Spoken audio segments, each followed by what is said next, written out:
The State of the Union typically gets less interesting each year a president is in office, but Donald Trump may have found a way to change that.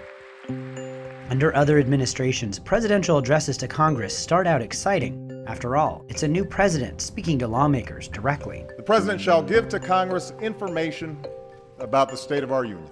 After the novelty wears off, it becomes rather routine. The president touts an agenda that everyone is familiar with. We will soon begin the construction of a great wall along our southern border. Lawmakers applaud along party lines.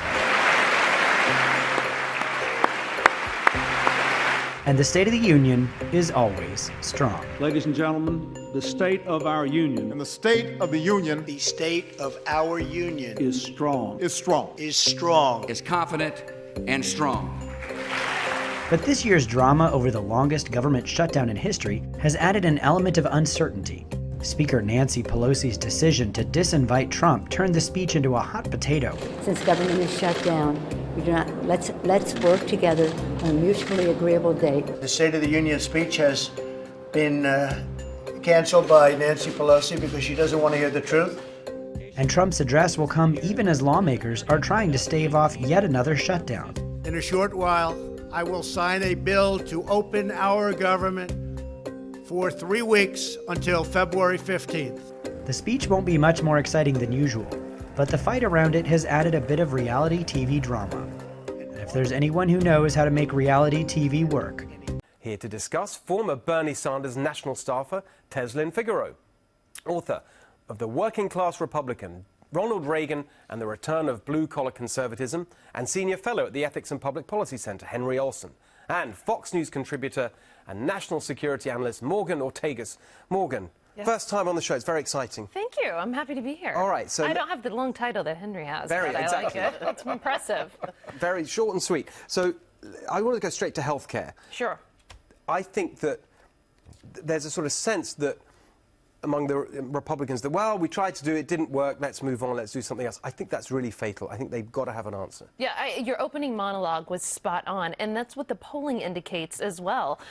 Going into 2018, that's what voters were most concerned about, and I think it was actually surprising to a lot of us who were, you know, we thought it would be the president's tweets or the tone or this and that. It wasn't. People didn't care about that. Exactly what you said. People cared about knowing that they were going to be taken care of, and it is unconscionable that the Congress, the Republican-led Congress, I'll beat up on them. We don't even have to go to the Democrats. Had what, 8 to 10 years to do something. And here's what's even worse: the healthcare vote failed. We still haven't attempted anything new. Again, the Republicans have not. So if you go into 2020 without some sort of message, you can't just roll your eyes at AOC and say, "Oh, well, she's a socialist," and dismiss her. That's not a message.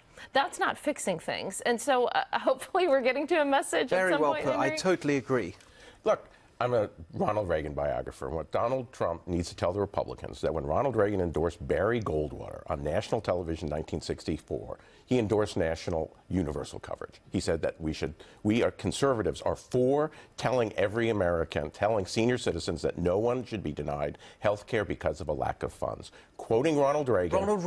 Ronald Reagan endorsing Barry Goldwater in 1964 made that promise. And Donald Trump should throw Ronald Reagan in the conservative Republicans' face, and he should say, I'm for it, Reagan was for it, you should be for it, let's make it happen.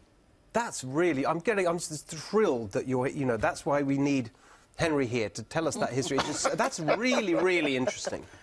I didn't know that. That is fascinating. Yeah, and he had said it for years before, and that's what I unearthed in my research for my book, is this is a commitment to the idea that everyone should be able to have health care, even if it's funded by the government, but it shouldn't be government-run, it should be private sector provided. That's what I said. So when I use that phrase, I use it in my book, universal free market health care, and I said, well, that's a contradiction in terms. No, the universal means everyone's covered, but it's delivered through the market. Ronald Reagan was there in 1961. And, okay. And now that's the difference, Teslin, but the Medicare for All, that's popped up this week as an argument amongst the Democratic presidential contenders. Well, what does that really mean? Does it really mean the government running the whole thing and closing down private insurance? And, there's a sort of argument going on about that. But I was interested that Bernie Sanders, who really got this whole thing going, and you were part of that, and really he's the one that made this the kind of message that all Democrats are getting behind. He shifted towards that. I noticed today he was in in a piece today saying, of course, it means no private health insurance. I think he said something like, look, the only private stuff that you have, if you want to get your nose fixed, plastic surgery, that'll be private. Everything else, that's the government. That's what he thinks Medicare for all means. I think he understands what Medicare for all means, but I don't think most people do. You know, when you talk about who's going to actually pay for it, I think people hear universal health care. They hear that everyone wants to be covered, because even though I believe that health insurance is important for all, there's still some issues with Medicare for all that still needs to be explained, even though I worked on his campaign. Yes. I believe it just coming from the people's standpoint. You know, the other day I went through some paperwork with my mom, who, you know, she passed in 2016 while I was on the campaign. Her 7-day bill was $56,000 to be in the hospital, and she actually worked for the state of Oklahoma in the faith-based initiative program. My father passed away with 0 health care insurance. So there's a big, you know, gap between those who don't have it at all, those versus those who've never asked anything from the government that still can't afford to stay in the hospital state. So I think it is the emotion behind what Bernie Sanders is talking about, Medicare for all, universal health care for all. But Democrats have yet to define a message, much like the Republicans, on how is it really going to be paid for and what does it really mean. Yeah, but I mean, like, it's very dangerous for the Republicans to step outside of that and say, well, and give the impression, which is what they have been doing, which is like, well, we don't really care. No, you're absolutely right. It's not just a cost issue. It's that I think that the Republicans in the Congress don't really have a plan that they can get behind. The last plan that we saw was the Cassidy-Graham bill, which would pull the funds. Oh, that was quite good, though, wasn't it? Because it's decentralizing. And I think that perhaps that bill could be revived again. I think that there might be a Republican appetite there again for that. But, you know, Republicans are missing an opportunity here to point out, if you're unhappy with the current healthcare system, that is the system that President Obama and the Democrats put in place. And if you're running as a 2020 contender, Medicare for all, you're running against a plan that a Democrat president put in place. So a smart Republican could sort of make this argument and say this is why the current Democrat plan doesn't work. But instead, the Republicans have inherited a faulty plan that they criticized, but without a viable replacement. Yeah, and you see, I'm just thinking, you know, where we started with President Trump and the State of the Union and his 2020 message. You know, in the end, I mean, it is Congress that has got to sort of make the law.